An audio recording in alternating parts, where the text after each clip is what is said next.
নমস্কার বন্ধুরা, আশা করি সকলেই সুস্থ আছেন, ভালো আছেন। টুকায় রান্নাঘরে আপনাদের সকলকে স্বাগত জানিয়ে আজকে রেসিপি শেয়ার করছি। দেশি ট্যাংরা মাছ নিয়েছি, যেটা আমি ভালো করে নুন মাখিয়ে ধুয়ে পরিষ্কার করে নিয়েছি। এইটা রান্না করব, দেশি ট্যাংরা মাছের ঝোল করব, সেই রেসিপি শেয়ার করব আজকে আপনাদের সাথে। নুন হলুদ মাখিয়ে নিচ্ছি মাছটার সাথে, আর দিতে হবে একটু সর্ষের তেল। একটু সর্ষের তেল দিয়ে মাছটা ভাজলে তাহলে আর ওই মাছটা ফাটবে না, গায়ে চিটকাবে না। চলুন রেসিপিটা দেখে নেওয়া যাক। নুন হলুদ আর সর্ষের তেলটা ভালো করে মাছগুলোর সাথে মিশিয়ে নিচ্ছি। এইবারে এইগুলো একটু ভালো করে ভেজে নেব। মাছগুলো ভেজে নেব, তাই কড়াতে একটু সর্ষের তেল দিয়ে নিচ্ছি। রান্নাটা অবশ্যই সর্ষের তেলে হলেই খেতে। লম্বা করে কেটে রাখা বেগুনগুলো একটু ভেজে নিচ্ছি, যেহেতু আমি ট্যাংরা মাছটা আলু আর বেগুন দিয়ে করব।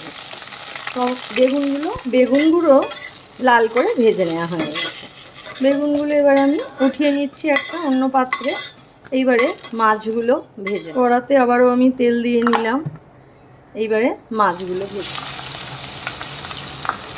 ছোটো ট্যাংরা মাছ তাই আমি সবগুলোই একসাথে দিয়ে দিচ্ছি। মাছগুলো ভালো করে ভেজে নেব। দেখুন বন্ধুরা, মাছগুলো আমার একদম লাল লাল করে ভাজা হয়ে গেছে। এপিট ওপিট করে লাল করে মাছগুলো ভেজে নিয়েছি। এইবারে আমি মাছগুলো তুলে নেব। আলু বেগুন দিয়ে ট্যাংরা মাছের ঝোলের জন্য আমি এখানে ফোড়নে নিয়ে নিয়েছি রাঁধুনি, কালো জিরে, শুকনো লঙ্কা আর তেজপাতা। এইগুলো আমি ফোড়নে দিয়ে দিচ্ছি। 2-3 কোয়া রসুন আমি একটু থেঁতো করে নিয়েছি, সেটা দিয়ে দিলাম। ফোড়নটা একটু ভাজা ভাজা হয়ে গেলে দুটো পেঁয়াজ আমি কুচিয়ে নিয়েছি। কুচানো পেঁয়াজগুলো এগুলো সামান্য ভাজা হয়েছে। দুটো আলু আমি একটু লম্বা লম্বা করে কেটে নিয়েছি। আলুগুলো এর মধ্যে দিয়ে ভালো করে এটা ভাজা করে, এটা বানানোর জন্য আমি দুটো টমেটো নিয়ে নিলাম, আর নিয়ে নিচ্ছি 3টে কাঁচা লঙ্কা। এর মধ্যে দিয়ে নিচ্ছি একটু ধনে গুঁড়ো আর সামান্য একটু জিরে গুঁড়ো, আর দিচ্ছি হলুদ গুঁড়ো আর অল্প একটু জল। এইগুলো সব দিয়ে আমি একটা মিহি পেস্ট বানিয়ে, পেঁয়াজটা ভালো করে ভাজা হয়ে গেছে।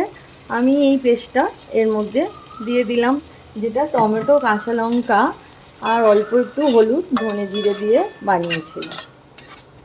এইটা একটু কষিয়ে নেব। আলু পেঁয়াজ মশলার সাথে ভালো করে কষিয়ে নিয়েছি।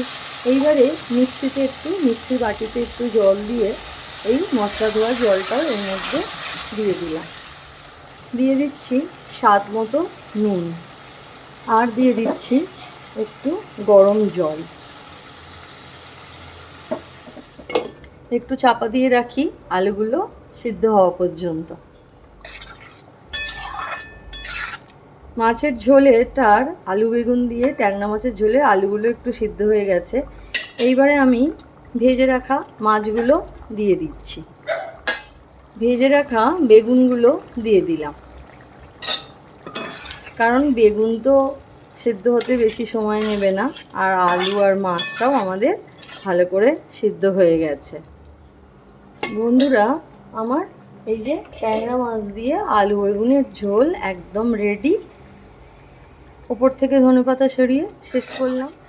এই যে একদম গায়ে মাখা মাখা ট্যাংরা মাছের আলু বেগুনের ঝোল, দেখুন কত সুন্দর হয়েছে। অবশ্যই একবার বাড়িতে এইভাবে বানিয়ে। আলু বেগুন দিয়ে ট্যাংরা মাছের ঝোল একদম আমার রেডি। খুব লাল গড়গড়ে দেখতে হয়নি, কারণ আমি এখানে কাঁচা লঙ্কা ব্যবহার করেছি। আপনারা চাইলে অবশ্যই আপনারা কাশ্মীরি লঙ্কার গুঁড়ো ব্যবহার করতে পারেন। আমি এখানে কাঁচা লঙ্কা ইউজ করেছি, তাই লাল গড়গড়ে হয়নি। এই যে দেখুন, আলু বেগুন আর ট্যাংরা মাছের ঝোল একদম রেডি। সাদা ভাত দিয়ে খেতে খুব ভালো লাগবে। এটা একটা পুরনো মা ঠাকুমা আমলের রান্না। অবশ্যই একবার বাড়িতে এইভাবে বানিয়ে নেবেন, আর কমেন্টে আমাকে জানাবেন কীরকম লাগলো।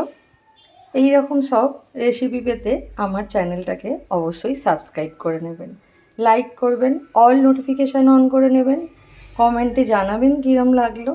সবাই সুস্থ থাকুন, ভালো থাকুন। আজকে তবে আসি, দেখা হবে আবার পরের ভিডিওতে।